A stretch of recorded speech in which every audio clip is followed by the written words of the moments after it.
I want men around me who are fat and healthy. That Cassius over there has a lean and hungry look. Men like him think too much and are dangerous. He's not dangerous. He is a trustworthy person and has good intentions. I wish he was more desirable, but I'm not scared of him.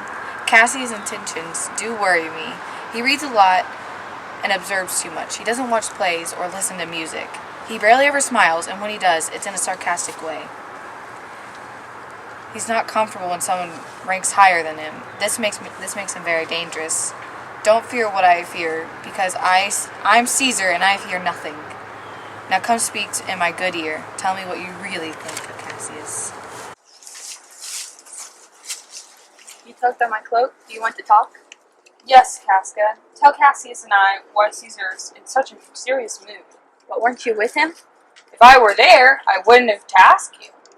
Well, Caesar was offered the crown 3 times and he pushed it away like this. Then the crowd started roaring. Then what was the second noise? The same thing. And the third cry? The same thing. He was offered the crown 3 times? Yes, he was, and he refused each time more gently than the last. The crowd cried after each refusal. Who offered the crown to him? Antony. Tell us how it happened. I can't really tell you what happened. It was silly, so I didn't pay attention. I saw Antony offer him the crown. It wasn't a real crown, though. Like I said, he refused it. Though honestly, he looked like he really wanted it. When Antony offered it to him again, he refused, again. Though I thought he was reluctant to take his hands off. Then Antony offered it a 3rd time, but he still didn't take it. When he didn't take it, the crowd hooted and clapped their chapped hands and threw up their sweaty hats and released such a great deal of stinky breath because Caesar wouldn't take the crown. It nearly killed him because he fainted and fell. I didn't laugh because I was scared of opening my mouth and breathing the stinking air. Wait, did you say Caesar fainted? He fell down and foamed at the mouth, speechless. That's very likely. He has epilepsy. Caesar doesn't have epilepsy. Honestly, we have epilepsy. We have fallen. I don't really understand that, but I'm sure Caesar fell down.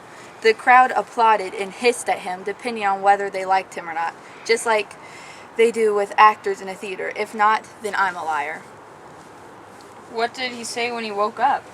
When he realized the crowd was glad he refused the crown, he tore open his robe and told them to cut his throat. If I'd been in the crowd and hadn't taken him up on his offer, to hell with me. And then he fainted. When he regained consciousness, he said that if he said or did anything wrong, it was because of his illness.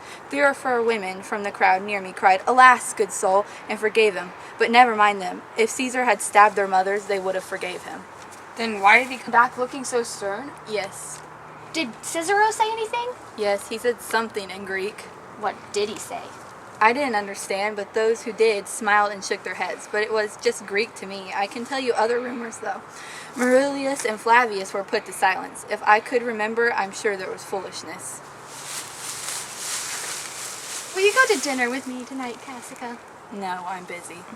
What about tomorrow? Only if I'm not dead, I guess, and you haven't gone crazy. But your food has to be good. March 15th has come. But it's not good! Cassius, good luck with your plans today. What plans, Popilius? Good luck. What did Popilius say? He said good luck with our plans today. I think he knows. He's going to Caesar. Keep an eye on him. Casca, hurry up!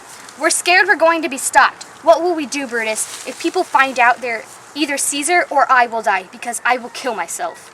Cassius, man up. Popilius wasn't talking about our part. Look, he's smiling. And Caesar's face Knows what to do. Look, he's pulling Antony aside. They're speaking to him. Go up and agree with his petition. Casca, you'll be the first to step. What should we discuss first? I kneel to you, great Caesar. Stop, Metellus. Stop trying to flatter me. Your brother was banished for a reason. If you kneel to beg for him, and I will kick you out of the way like a dog. I will not grant him pardon without a good reason. Am I not the best person to beg for my brother's banishment to be repealed?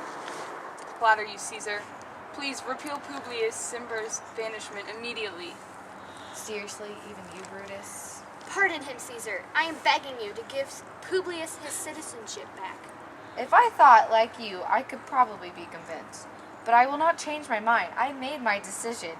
the right decision, and I will not change it. I am not changing Publius's banishment. I will always keep my decision. Please, Caesar. Shut up! Stop trying to change my mind. I have resisted even Brutus begging. You cannot change my mind.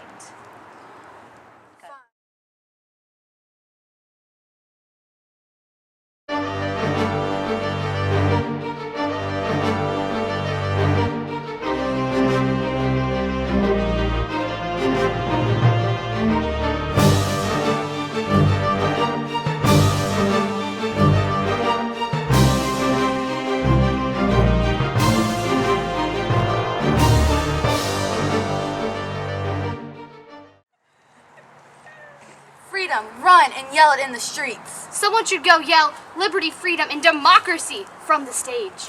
Don't be afraid. Don't run away. Caesar is the only one who had to die. It was ambitious. He was ambitious.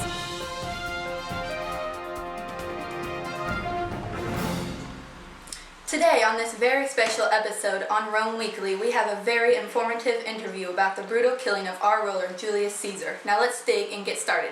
Now, Brutus, let's begin. Were you and Caesar close? Yes, I loved Caesar, but I loved Rome more.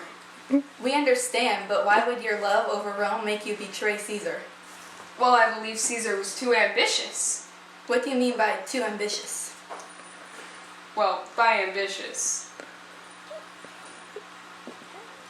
I mean, he was power hungry, and he would have stopped at no end to gain more power. Under his rule, Romans would have been slaves, and no true Roman wants to be a slave. Okay then, my next question is why you let Mark Antony speak at Caesar's funeral. Why weren't you there? Well, I wanted to be fair and compassionate.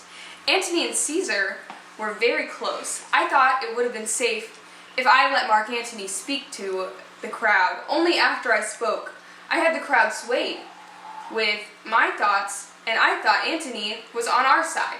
Well, I thought.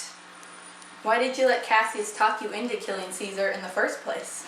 Well, Cassius explained to me it was the honorable thing to do to kill Caesar to save Rome. Do you feel that killing Caesar was the right thing to do?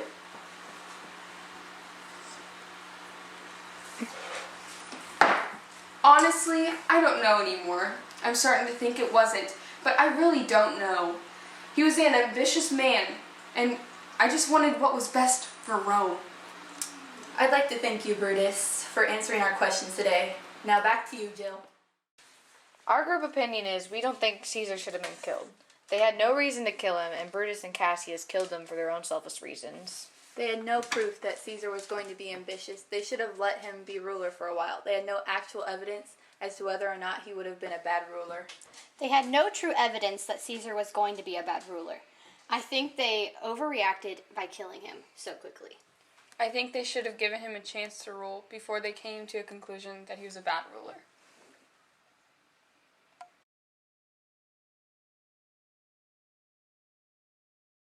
I forgot my line.